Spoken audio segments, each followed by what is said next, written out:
Hello বন্ধুরা, আমি হাসনাত। তোমরা আমার চ্যানেল ম্যাট্রিক্স বাই হাসনাত। বন্ধুরা, প্রাইমারি টেট 2024 আমাদের টার্গেট, তো সেই রিলেটেড কিছু প্রশ্ন আজকের এই ক্লাসে রয়েছে। আজকে 39 নম্বর ক্লাস। তো এর আগের যে 38টি ক্লাস রয়েছে, সেই 38টি ক্লাস তোমরা নিচে ডিসক্রিপশন বক্সের লিঙ্ক পেয়ে যাবে প্লে লিস্টের, সেখান থেকে দেখে নিতে পারো।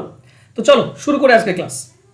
শুরু করার আগে বলবো, তোমরা অঙ্কের পুরোটাই আমার উপর ছেড়ে দিতে পারো। তোমরা যদি অঙ্ক যা তোমাদের এসছে 2023-এ যে ধরনের প্যাটার্নের ম্যাথ, সেই ধরনের অঙ্ক যদি আরও শিখতে চাও, ঠিক আছে, এই কনসেপ্ট যদি বুঝতে চাও, নতুন প্যাটার্নের ম্যাথ যদি শিখতে চাও, তাহলে পেইড ব্যাচে ভর্তি হতে পারো, যেখানে আমি তোমাদেরকে সপ্তাহে 3 দিন করে ক্লাস দিচ্ছি।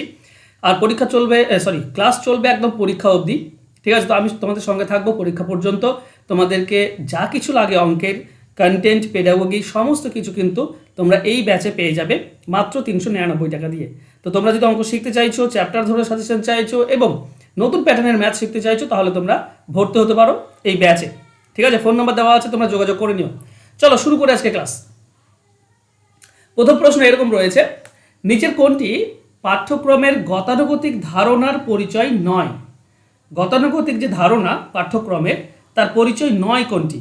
পাঠ্যক্রম শ্রেণীকক্ষেই সীমাবদ্ধ থাকবে, শিক্ষকের ভূমিকায় প্রাধান্য পাবে, শিক্ষার্থীর জ্ঞানমূলক, অনুভূতিমূলক এবং মনস্য সঞ্চালনমূলক মাত্রার অনুশীলন হবে, আর পাঠ্যক্রমের বৈচিত্র্য যতদূর সম্ভব কম হবে।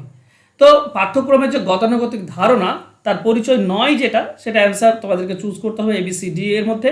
আর এর সঠিক উত্তর হবে বন্ধুরা, শিক্ষার্থীর জ্ঞানমূলক, অনুভূতিমূলক এবং মনস্য সঞ্চালনমূলক মাত্রার অনুশীলন হবে। এটা পাঠ্যক্রমের গতানুগতিক ধারণার পরিচয় নয়।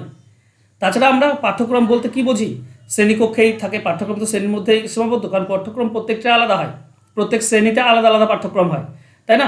শিক্ষকের ভূমিকাও প্রাধান্য পায়, পাঠ্যক্রমে শিক্ষকের ভূমিকা প্রাধান্য পায়, আর পাঠ্যক্রমের বৈচিত্র্য যতটুকু সম্ভব কম হয়, তাই না? তো অপশন সি এখানে সঠিক উত্তর হবে। চলো নেক্সট প্রশ্ন দিয়েছে, যদি a+b = 96 হয় আর a b এর অর্ধেক হয়, তাহলে a এর মান কত? দেখো প্রশ্ন এখানটা ইম্পর্টেন্ট। a b এর অর্ধেক মানে আমরা বলতে পারি a সমান হচ্ছে b এর অর্ধেক b/2, তাই না? যদি এরকম হয় তাহলে বলো তো 2 এখানে গুণ হয়ে যাবে, তার মানে 2a = b, মানে b মানে হচ্ছে 2a। তো এখানে বসাও, এখানে কি আছে? a প্লাস b, এই b এর জায়গায় তুমি 2a বসাতে পারো, b এর জায়গায় বসাতে পারো তুমি 2a = 96। তাহলে বলো 3a সমান যদি 96 হয়, তাহলে a এর ভ্যালু কত হবে? 3 দিয়ে কেটে দাও, আমরা পাবো 32। এটাই হবে অ্যান্সার হবে অপশন বি, ঠিক আছে। এই ধরনের উত্তর এইভাবে করবে। চলো নেক্সট কোশ্চেনে যাব। পরবর্তী কোশ্চেন বলেছে, অতি সংক্ষিপ্ত এবং নৈর্ব্যক্তিক প্রশ্নের মধ্যে পার্থক্য হলো। 4টি অপশন দেওয়া আছে, ভালো করে পড়ো। অপশন এ বলছে, অতি সংক্ষিপ্ত প্রশ্নের উত্তর অল্প হলেও কিছু লিখতে হয়, আর নৈর্ব্যক্তিক প্রশ্নের উত্তরদানে সাধারণত লেখার কোনো প্রয়োজন হয় না, বা একটি বা দুটি শব্দ সরবরাহ করতে হয়। তো এটা তো অবশ্যই ঠিক। অপশন বি দেখো, অতি সংক্ষিপ্ত প্রশ্নের নির্ভরযোগ্যতা নৈর্ব্যক্তিক প্রশ্নের নির্ভরযোগ্যতা থেকে অপেক্ষাকৃত কম। এটা কম কেন বলো তো? কারণ নৈর্ব্যক্তিক প্রশ্নে তুমি একটা কথায় উত্তর দাও, সঠিক তো সঠিক, ভুল তো ভুল, কিন্তু অতি সংক্ষিপ্ততে কিছু লিখতে হয়, তো তার নির্ভরযোগ্যতা কম, মানে লেখার ভাষাটাও তো একটা ব্যাপার থাকে, তাই নির্ভরযোগ্যতা কম, ঠিক আছে। যেমন কোনো একটা প্রশ্নের উত্তর যদি বিদ্যাসাগর হয়, তুমি বলে দিলে বিদ্যাসাগর, ঠিক আছে, এক কথায় উত্তর, তো বিদ্যাসাগর, এই নির্ভরযোগ্যতা বেশি। কিন্তু সেই জিনিসটা যদি সংক্ষিপ্ত আকারে লিখতে যাও, তো তার মধ্যে নির্ভরযোগ্যতা একটু কম থাকে, তাই না?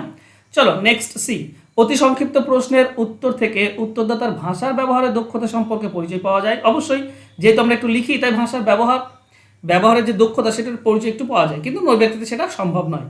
তো অ্যান্সার অ্যাকচুয়ালি এটাও ঠিক, মানে অপশন ডি হবে সঠিক উত্তর, উপরের সবগুলি। ওকে, চলো যাবো নেক্সট কোশ্চেনে।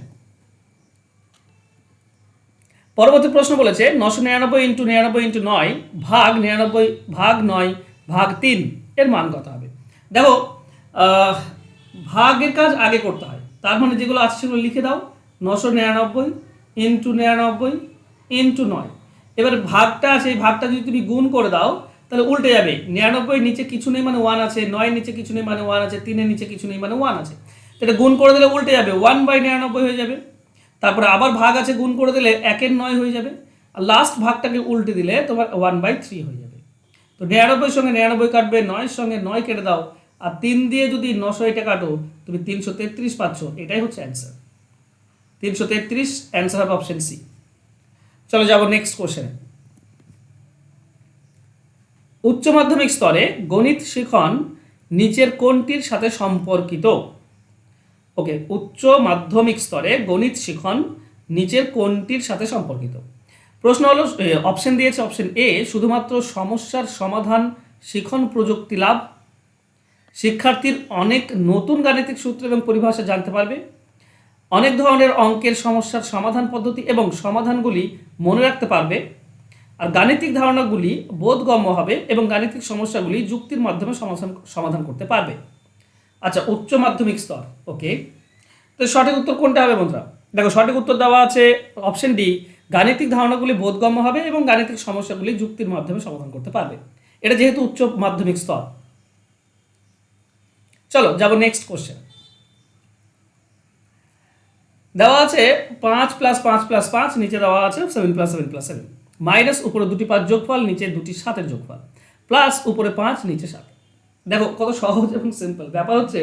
এই ধরনের অঙ্কের ক্ষেত্রে আমরা করি কি, দেখো এটা যোগ করো, তুমি যদি উপরে 3টি 5 যোগ করো তুমি কত পাবে? 15, আর নিচেরটা হবে কত? 21, প্লাস এরপরে মাইনাস দেওয়া আছে, মাইনাস উপরে দুটি 5 যোগ করলে 10, নিচের দুটি 5 যোগ করলে 14, প্লাস দেওয়া আছে 5/7।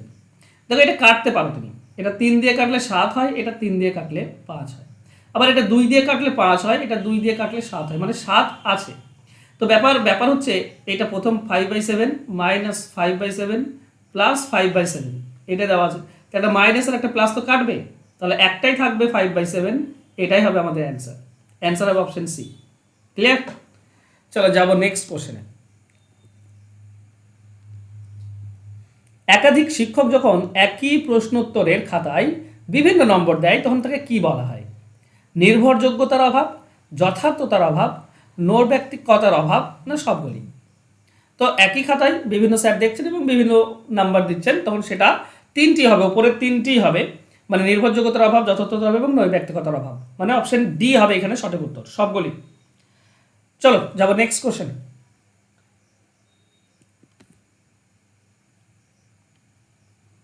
ওকে, দেখো বলা হয়েছে একটা প্রশ্ন দেওয়া আছে এখানে, সরল প্রশ্ন দেওয়া আছে। তোমরা যদি উপরটা সমাধান করো তো প্রথমে আমাকে করতে হবে কি, প্রথমে আমাকে ব্র্যাকেটের কাজ করতে হয়। তো এই যে -3 আর +2 আছে, এখান থেকে আমরা -1 পাবো। এই -1 মাইনাসের সঙ্গে গুণ হলে প্লাস হয়ে যায়, ঠিক আছে? তার মানে আছে 8 মাইনাস থার্ড ব্র্যাকেট আছে 5 মাইনাস, এবার দেখো এখান থেকে -1 পাচ্ছি, তো -1 যদি হয় তো এটা প্লাস হয়ে যাবে, মাইনাসে মাইনাসে +1 হয়ে যাবে, ঠিক আছে? ভাগ হচ্ছে 2, তাহলে 8, এটা দেখো মাইনাস আছে, এখান থেকে আমরা কি পাবো? 6 পাবো, তো এখানে 6ই থাকবে, আর ভাগ হচ্ছে 2। এখন ভাগের কাজ যদি আগে করো তুমি তো কি পাবে? 8 মাইনাস ভাগের কাজ আগে করলে আমরা 3 পাই, তার মানে এখান থেকে 5, উপরে 5 পাচ্ছি। নিচেরটা বোঝার চেষ্টা করো, এটা মোড দেওয়া আছে, ঠিক আছে? দুটি দাগ এইভাবে ঘেরা থাকলে মোড বলে, এখানে প্লাসের মানটাই নিতে হয়। এখান থেকে দেখো 5 থেকে 3 বাদ দিলে 2 পাচ্ছি, মাইনাস এখান থেকেও কি, এখানে -3 হচ্ছে, তুমি যদি নর্মালি করো এটা -3, কিন্তু যেহেতু মোড দেওয়া আছে তো প্লাস মানটা নেব, এই দুটির পার্থক্য দেওয়া আছে 3 হবে, তো এখানে শুধু 3 বেরিয়ে আসবে, ঠিক আছে?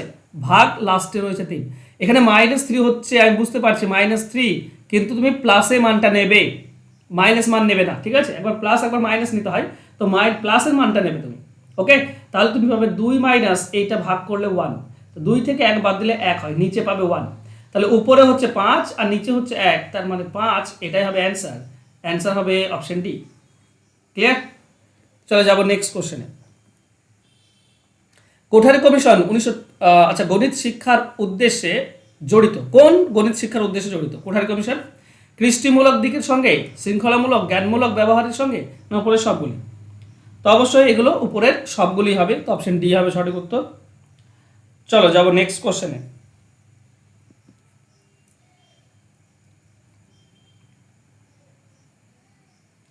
দেখো পরবর্তী কোশ্চেন দেওয়া আছে কি, একটা 1/3 + 1/2 + 1/x,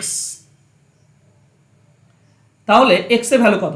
দেখো এই ধরনের অঙ্কের ক্ষেত্রে আমরা কি করি, এই ধরনের অঙ্কের ক্ষেত্রে 1/x আমরা রেখে দিই এদিকে, আর ওদিকে আছে 4, এই দিকে যেটা আছে এটা আমরা ওদিকে নিয়ে যাই, তাহলে +1/3 হয়ে যাবে -1/3, আর +1/2 হয়ে যাবে -1/2। ঠিক আছে, তাহলে আমরা পাই 1/x সমান সমান, এখানে দেখো লসাগু কত হবে, 6, 3 আর 2 আছে, তো 6 লসাগু হবে। 4-এর জন্য কত যাবে, 4-এর জন্য এখানে 4 6 24 পাবো, -3-এর জন্য পাবো তোমার 2, আর -2-এর জন্য পাবো আমরা 3। তাহলে আমরা পাই 1/x সমান সমান নিচে 6, উপরে 24 থেকে 5 বিয়োগ করলে 19। দেখো এই পাশ উল্টে দিলে আমরা x পাবো, এ পাশ উল্টে দিলে আমরা 6/19 পাবো, এটাই হবে অ্যান্সার। অ্যান্সার হবে option B. Clear? Next question, নিচের কোনটি সত্য নয়? দেখো গাণিতিক জ্ঞান সীমিত, এটা কি সত্য নয়? গণিত ন্যায় এবং যুক্তিসম্মত বিজ্ঞান। ওকে, স্ব-মূল্যায়নে গণিত সাহায্য করে, আর গণিত পরিমাপ এবং স্থান সংক্রান্ত বিজ্ঞান। দেখো কোনটা সত্য নয়, এটা সত্য বুঝতেই পারছি, অপশন বিটা, গণিত ন্যায় এবং যুক্তিসম্মত। স্ব-মূল্যায়নে গণিত সাহায্য করে, এটাও ঠিক মনে হচ্ছে। গণিত পরিমাপ এবং স্থান সংক্রান্ত বিজ্ঞান, এটাও ঠিক। তাহলে যেটা ঠিক নয় সেটা হচ্ছে অপশন এ, গাণিতিক জ্ঞান সীমিত। ওকে, তো বন্ধুরা যেটা বলছিলাম যে 1 জুলাই এটা শুরু হয়েছে নতুন ব্যাচ, এই ব্যাচ চলবে একদম পরীক্ষা অবধি। তুমি অঙ্কের খুঁটিনাটি যা কিছু দরকার তোমরা এই ব্যাচে পেয়ে যাবে। অঙ্কের জন্য এক্সট্রা ভাবে আর ভাবনা চিন্তা করার দরকার হবে না। এখানে তুমি কনসেপচুয়াল কোশ্চেন, নতুন প্যাটার্নের ম্যাথ, এই সমস্ত কিছুই শিখতে পারবে।